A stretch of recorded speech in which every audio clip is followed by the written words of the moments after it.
constantly judged on your appearance, really. You know, you either have to be at the top of your game or you have no chance of a professional career. So when you was 27, that was probably the worst time of your life. So welcome back to the podcast. I've tried to get this guest on for quite some time, and finally she is here. She's a property investor of the year, a TV presenter, and much, much more than that. So I can guarantee you're going to get a lot of value from this podcast. Elizabeth Warburton, she's joined the show. So Elizabeth, welcome.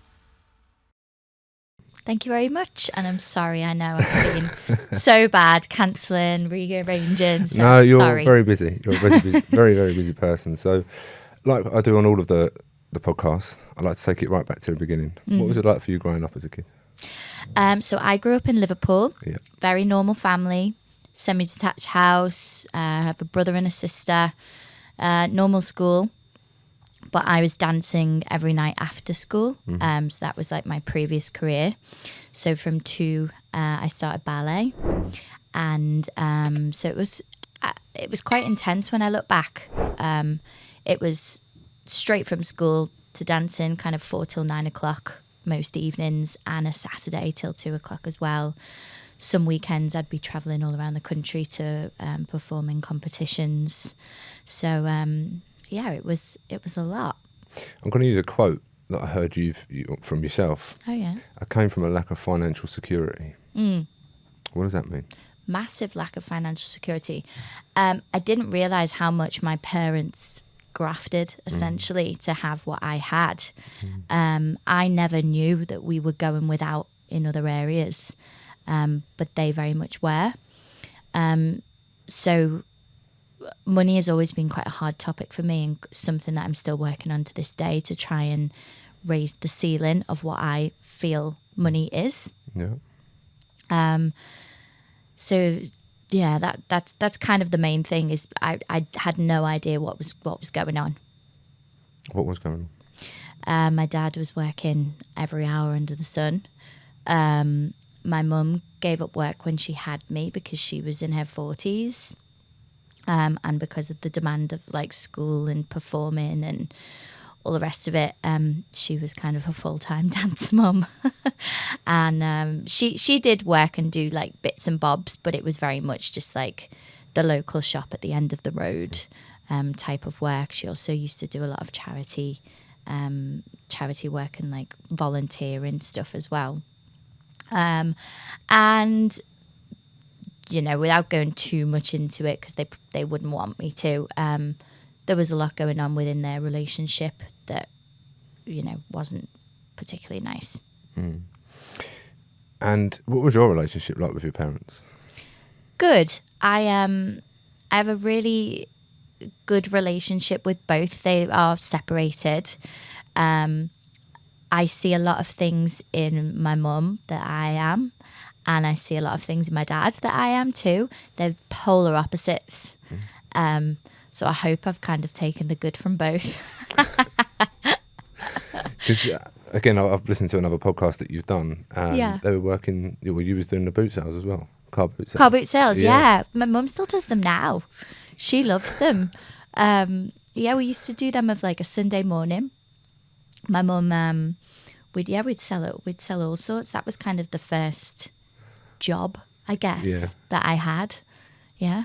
I don't think there's anything wrong with that, even if you've got money. I think it's good to teach the younger generation that even now, when you can make so much money online, that you can be smart with the way that you earn money, but to actually graft, it's not necessarily a bad thing, but it's just a different way of working. Absolutely, yeah, totally different. I mean, my friend did the Battersea car boot a couple of weeks ago.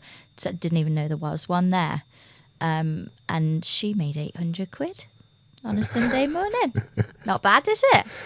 Well, I don't think it is. So, well, you can then put that to use in other areas, can't you? Exactly, yeah. Selling all your old clothes and shoes and bits and bobs that are just lying around.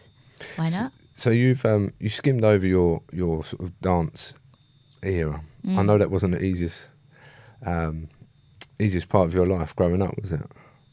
No, it was a lot. There was a lot of things going on within the dance world. I think that kind of leaks into the fitness world a little bit as well. There's lots of eating disorders around you. There's lots of body dysmorphia. you're constantly judged on your appearance, really, as well as your performance. It's getting better now, definitely. But yeah, back then it was high pressure, and I think from a young age, whether that's a good thing or not, I don't know now, and I don't know whether I would put my kids into dancing for that reason. Maybe I would let them decide, because there's good and bad in everything. But yeah, there's a lot of pressure involved in any type of sport for a child. What type of pressure did you come under at that period of time in your life? It was the pressure to always be the best, because it's such a cutthroat industry. You know, you either have to be at the top of your game or you have no chance of a professional career. So, you know, it's constant practice, again, not good enough, again. So that grates on you. You have to become really mentally resilient and strong. So there's definite times where you crumble, but you have to kind of pick yourself back up and crack back on. Some people don't make it. They switch and move because, you know, understandably it's not for them. So you have to be pretty mentally strong in order to get through it all. Was you trying to prove yourself to anyone? I think at a young age, no, because I don't think you have the capacity to understand if you are doing that. Yep. I think maybe there's something of like wanting to be accepted by the other people around you, and so your other like dancing friends, of like wanting to fit in with the best crowd. Yep. The same as kind of like high school and wanting to be in the cool crowd and that type of peer pressure. Yep. But then, yeah, as I got older, I was competitive. I did want to be the best, but I never was. But I think you always have to kind of strive to at least try. Otherwise, there's no hope in getting anywhere professionally. I agree. I completely agree with you. I mean, I can resonate with that through my football, rugby, whatever sporting industry, whatever I've done, whatever I do, I have to not necessarily be the best, but I teach my kids this. If you give 100%, then I'm okay with that. But if I will know if you haven't, but really the only person that will know is you.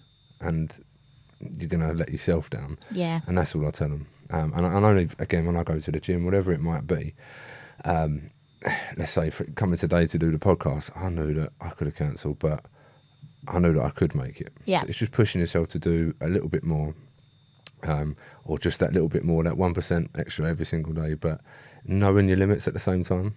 And rather than pleasing everyone else, just know your limits, and for you, enough is for you, whatever is enough for you. What about your school years? How was that for you? School, I was very academic. So school actually wasn't too bad at all. I had a good set of friends. I was probably in the wrong crowd, but I was very headstrong, so I wasn't kind of easily led. What do you mean by wrong crowd? People doing dodgy things. That one. So like the boys were all into drugs and the girls were all out partying when they shouldn't have been. We were like 14, 15 going out, drinking. There's no judgment. No. That's. I mean, I was. Yeah, so. I think it's normal for most kids to be going and sneaking off doing things, right? And if you're a parent and think your child's not, you're probably quite naive. Either that or you've made them very good liars. Yeah. But no, on the whole, school was good. I liked school. I got on with my teachers. Yeah. I was a bit of a goody two shoes. Never had a detention in my life. And then out of school, I think I knew I had to because of the outside dancing. If one started to fall or the other. My parents were quite strict, and I remember my dad always saying, you need to get your education first, then you can go and perform, then you have our permission then to go and do the career that you want to do, but you've got to get your education as a backup. So that was just always in my mind. Seems like you had a very good foundation, regardless of what was going on within your family home, and what you briefly touched upon earlier. There was always, from what you've just said there, quite a strong foundation. There was. Which you've relied on. Yeah, my parents were really good at routine, and I Yeah. think that's so important. Absolutely. I was up at the same time every morning. I was, you know, in the shower, ready, breakfast, out the door, and then the same coming home.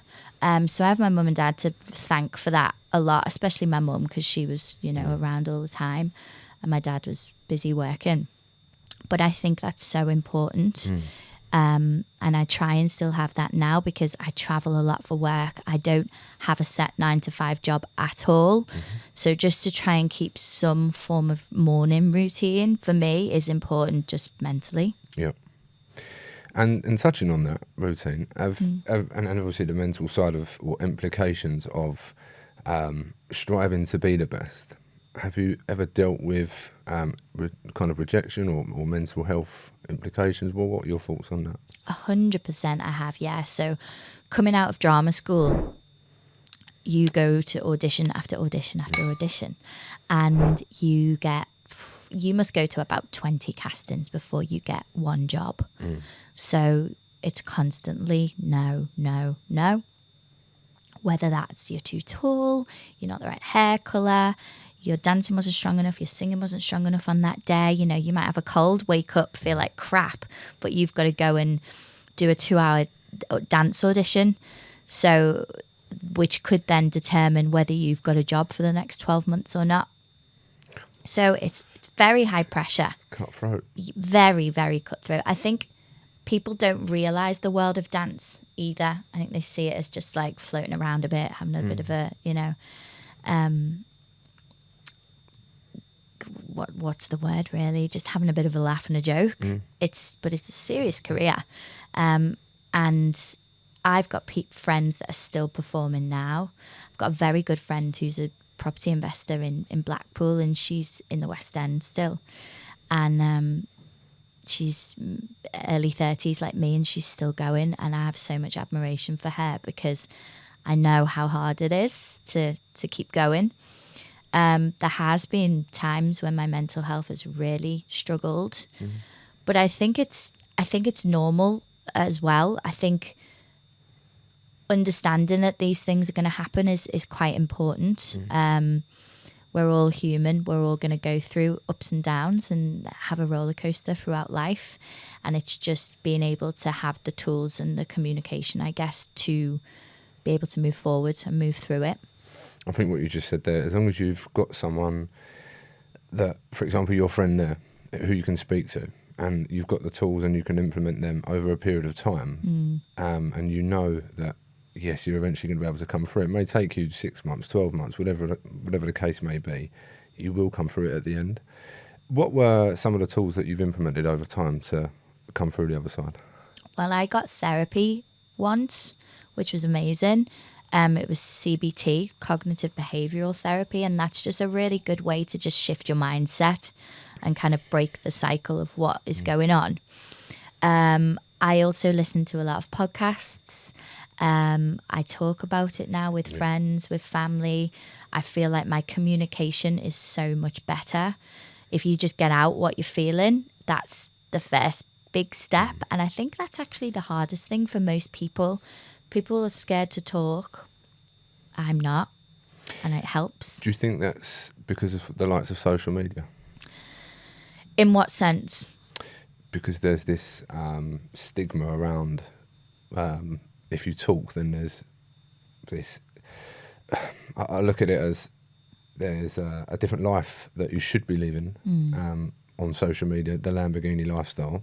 But if you talk about how you really feel, give off this other persona, then like, we are now having an honest conversation. When really you wouldn't normally talk about that every day on Instagram, let's say. Because if you did, they'd be like, hold on a minute, that's not who you normally are. Yeah.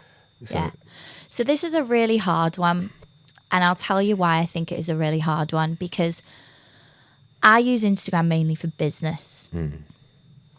And in the internet and you and who you are as a person in real life are two very different things. People can portray themselves on social media as one thing, or they can portray themselves on social media as another. But I I find it hard to air everything on social media because I don't want to. I agree. I don't want to post my personal life on there necessarily. I don't want to post, well, I don't have the time to post everything that goes on in life anyway, and why should we? So I think that's why Instagram and social media can be hard, because it is only probably 5% of what goes on in people's lives. So you're comparing your 100% to somebody's 5%. So I do post things that are negative and struggles and the odd frustration. I've spoken very openly about a property deal that was a nightmare, my first ever one, and I think most people's always are. Yep. But I also I don't want to dwell on the negative in my life, otherwise that makes my mindset go downhill. Yeah. So I'll touch on things, but I'm not a big oversharer. No, I agree. And I think you can build your self-esteem up by learning from the failures that you've been on or you've had in your life. Whether you post about them or not, it's completely irrelevant. Yeah. Some people like to post more. Yeah. And how they post is, I find, quite interesting. I choose to post other people's. Some other people choose to post about themselves. And it could be done in a completely different way and magnified. Would I do it? No, because that's not me. I don't do that. I choose to share your story, for example. Yeah. But I think you can build your self-esteem up by posting and learning about your failures. Uh-huh. I don't know what your thoughts are about that. Yeah, no, I think that's a really nice way of putting it, to be honest. Learning from your failures is a massive one. I think it also depends massively on your personality type as well. Like, if you're more of an introvert, you're not going to be sharing all this on social media and Instagram. Like, if you're a very private person, or those other people that are making it their mission to give back and to give value to other people. So in order for them to do that, they have to be vulnerable, open up, and share their experiences of failure and things that go wrong. So it's totally case by case. And do you feel that people are ill-equipped, or I suppose it is right, to listen if you've gone through something because of, for example, say social media? Because there's so much noise that's going on, rather than just saying that they'll try and fix your problem when all you really need is someone to listen to. Yeah, I think there can be sometimes too much going on out there.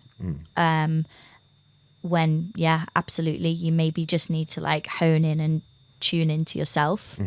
Maybe even come off social media for a little while. I've had quite a few times where I've had a little reset and I've done a couple of months off. And I'm very often torn. I'd love to delete everything and just live a quiet, private life. But the amount of business and how I've implemented social media into work, I can't really. Maybe in a couple more years I could. But right now it gives me too much value, and I choose to see the positive as much as possible. And when I feel my brain starting to go down the negative route, I'll take a little reset and have a little break. And I think that's very important for anyone that's listening. If you need to take a break, then you can take a break. Yeah. Or like you, when you went to therapy, it's okay to go to therapy. Yeah. 100%. I think every guest that I've had on has had some form of therapy. So maybe not all of them, but it's okay to go. We've obviously touched on the social media. Let's talk about your property journey. So you said that it's probably been one of the worst times in your life. It was awful. What happened? Well, I started off just investing in flips. So I had a husband and wife friend of mine who I was an angel investor for, essentially. So we did 4 or 5 of them together. Is this when you were travelling? This was when I was travelling, yeah. So I was still working away, mainly around Asia. And they were doing their flips and everything was going really well. And then it was about a year before COVID. I was like, okay, maybe I could start to look into this a little bit more. Because if I'm making a nice 10% return, not doing anything, what can you make if you're more involved? So I looked for a mentor, started like a course the month before lockdown. So everything turned to Zoom. And to be honest, that saved me during COVID because it had I had a focus every week. It was like being back at school. Yeah. 3 failed. I had 3 things fall out of bed before I actually managed to get the first deal. And then within that first week, 3 in 1 came about. So I ended up with 3 projects on. And it was like, whoa, okay. And I was still driving up and down from Liverpool because it was in Liverpool. Wasn't really supposed to during COVID. So dealing with... It's all right, Boris done it that way. Yeah, whatever. And it was a flip. It was a old rundown house, and it should have been fairly straightforward, but just with my lack of inexperience, I took on this on a 50-50 split with a estate agent up in Liverpool who said he'd project managed things before. We probably didn't get our roles right from the beginning. He thought he was doing something. I thought he was doing something else. He wasn't managing the builders, which I thought he was because I was in London.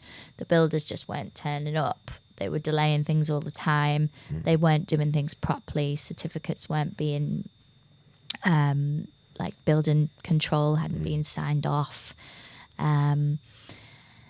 We under budgeted. It was just everything went wrong that could have possibly gone wrong. It ended up being a brilliant outcome still. I didn't make anywhere near as much money as the plan was.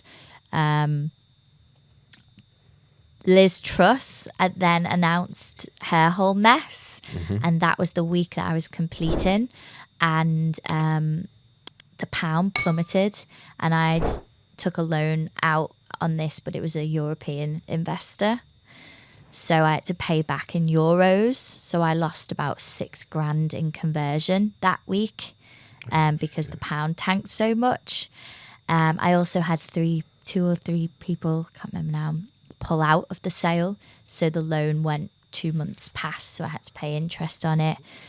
So it was just like, it was a nightmare. But I look back now and like laugh, and I can cope with all of that because there's no way I could ever have a project where so many things went wrong at the same time.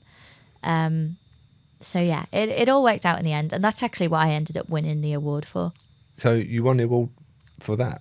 Yeah, so you had to, it was my mentor nominated me for it. I didn't know I was up. You had to, for New Property Investor of the Year, you had to put in your first ever deal. And so technically that was, I'd done 3 within a couple of weeks, but that was technically the first one.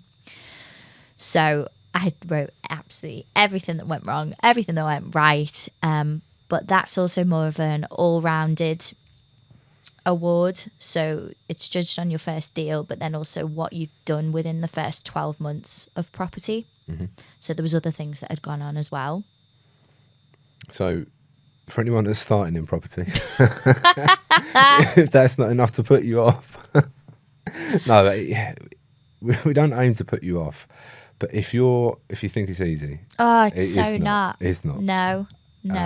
I've said it so many times. Obviously, a lot of the people that come onto the podcast do invest, or have invested for a very long time, but they don't just talk about the good side. They always talk about the shit side of it, me included. And I've lost money, and it's very important for people to know the truth. But yeah, I mean, what would you say to anyone that's starting out or wanting to start in property, especially the times we find ourselves in?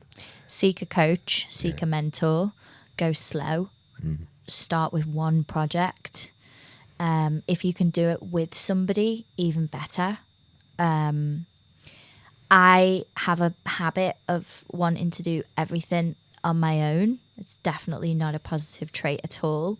And I think that's just stemmed from me being out in the world from 21, finding my own career, my own job, living alone, different contracts all the time.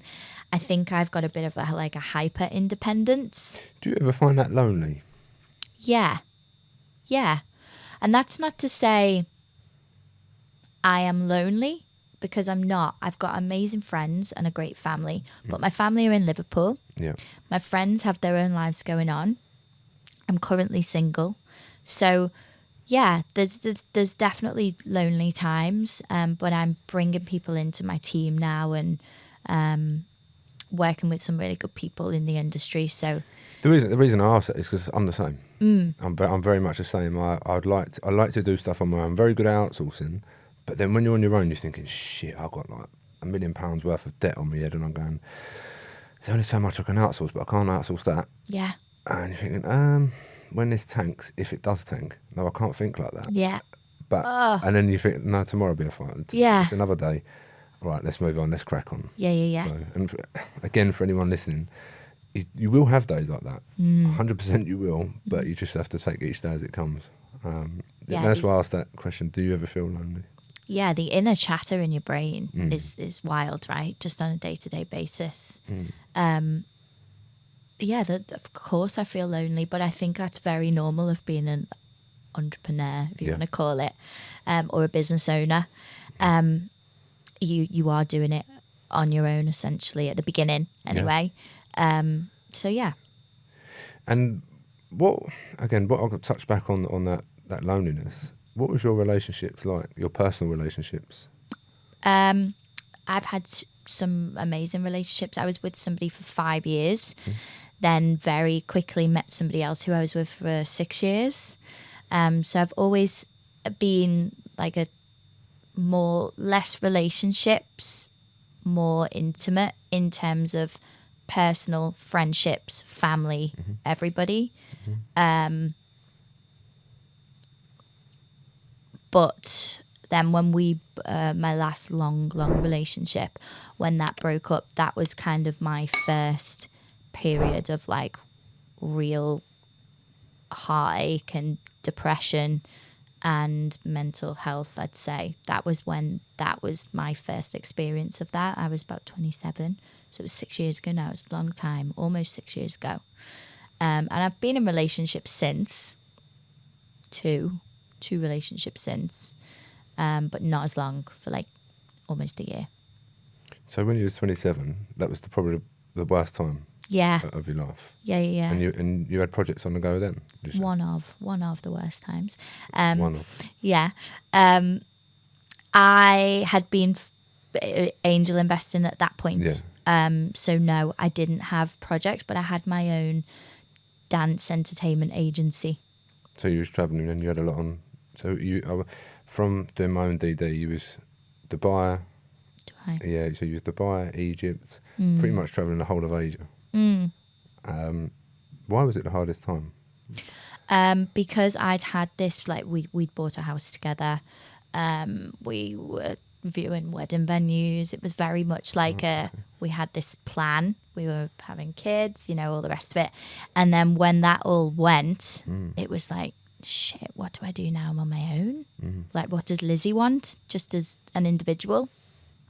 So I think that's the main thing. Is like, I think if you're super set on something, and then that goes, it's a little bit of your identity's gone. Yeah, no, I agree with that. Do you think you find it hard to trust now? Yeah. Again, though, I'm a lot better now. It was 6 years ago. At first, it was awful, yeah. It took me about 2 years before I could properly, like, open up and let somebody in again.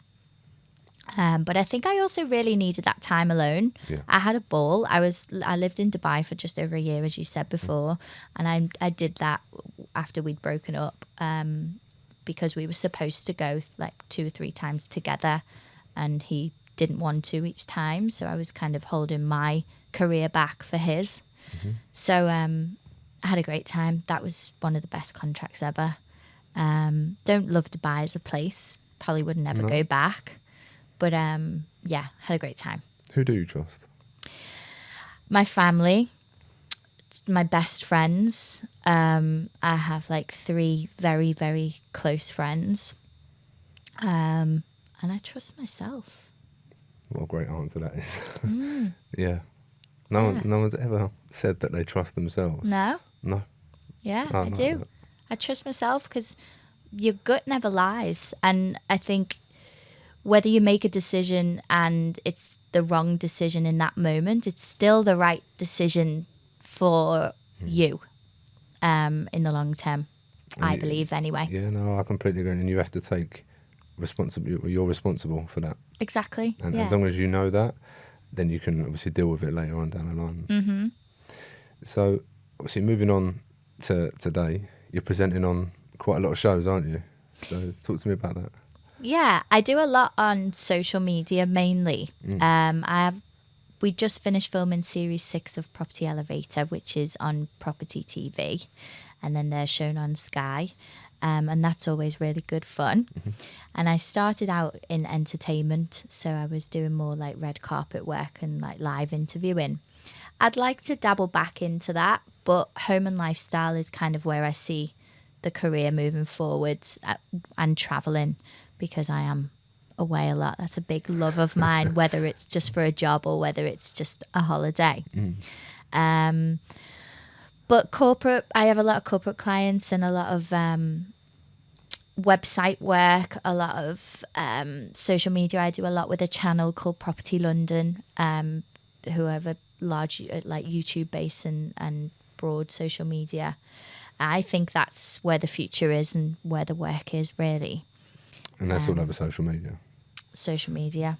Yeah. Okay. Yeah, but working on other people's channels, I don't really have any interest in making my own. Why?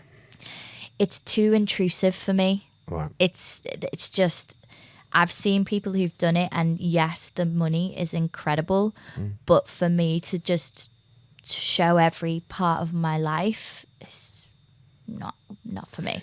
Yeah, so I'm in agreement with you there, because there's just, you have to put so much time, money and effort in. Yeah. And I know I'm going to get slammed for this by a certain individual, but if you enjoy what you do and you can make money doing it and travel the world like you already do, then why would you not?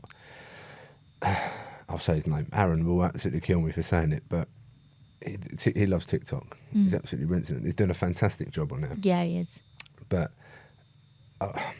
would I do what he's doing? Probably not, because it's not me. Yeah. You look at him and he's doing amazing things on there. It's just not my vibe. And I know that you can make some serious money on there, but it's just, I don't, unless I know money talks, but I don't know enough about that yet.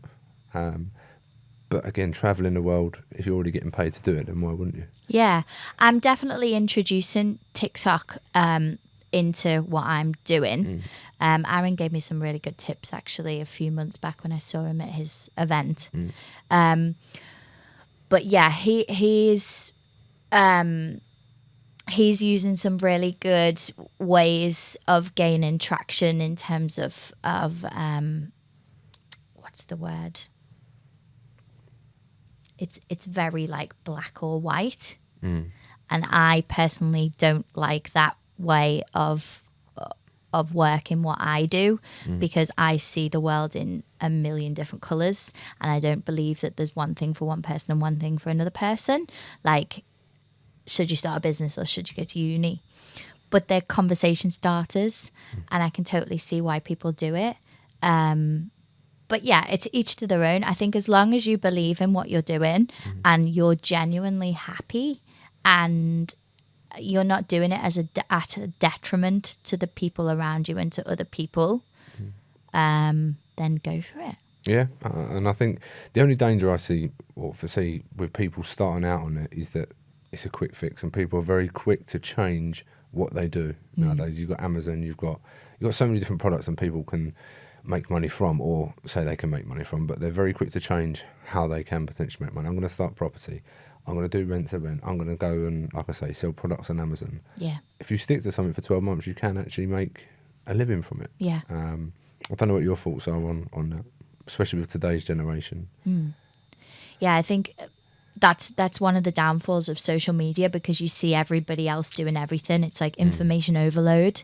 So you do see Amazon, you see e-commerce, you see rent to rent, you see property, you see stocks, shares, crypto, and it's like, whoa, which one do I do? And it's like, shall I try them all? I had total shiny penny syndrome when I first started in property, but that was because I had no idea what or how to do it. So I did kind of test the water with a few different things until I figured out what I liked.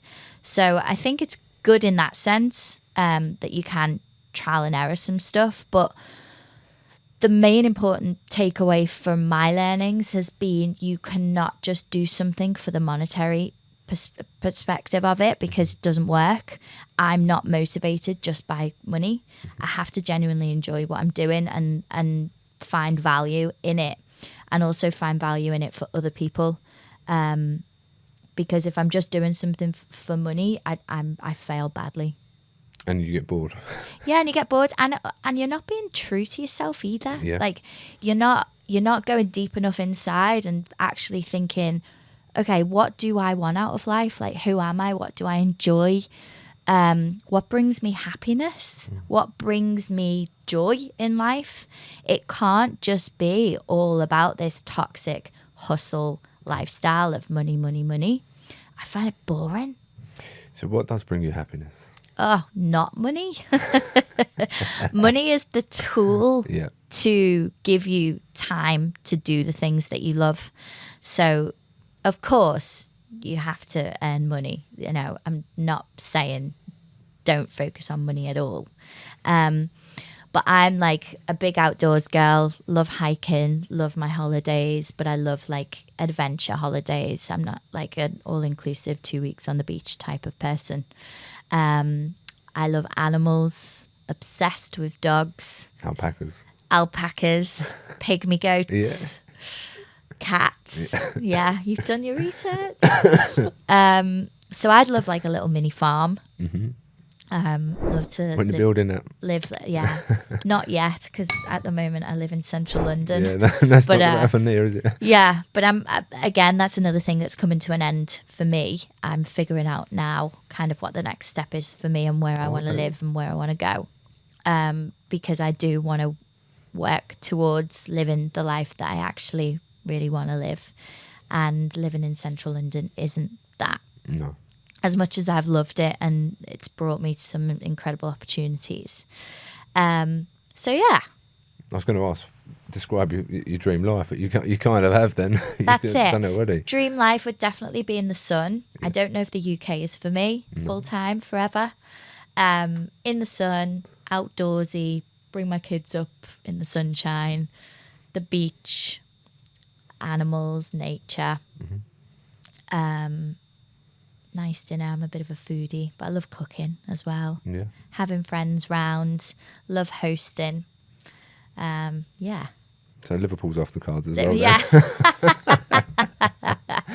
Although I'm just in the middle of doing an Airbnb, which is in Liverpool, so that I will then have a base that I can go stay when I'm at home and can host the family and things.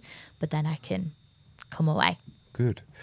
So we always end the podcast with this question. Elizabeth, how are you doing? I am doing good.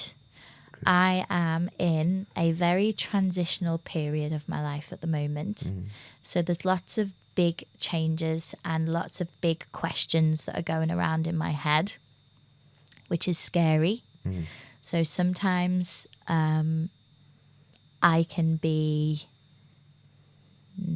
what's the word? Sometimes I can be scared of what's going on and what's going to be going on in the next year, but change is needed for me right now, and change is good.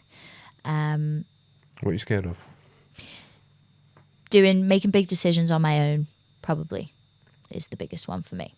And because they are big decisions, it's like, ooh, well, are they the right decisions or are they not? But I'd rather make them than stay in the same position. How do you get over making that decision on your own and making it with someone else?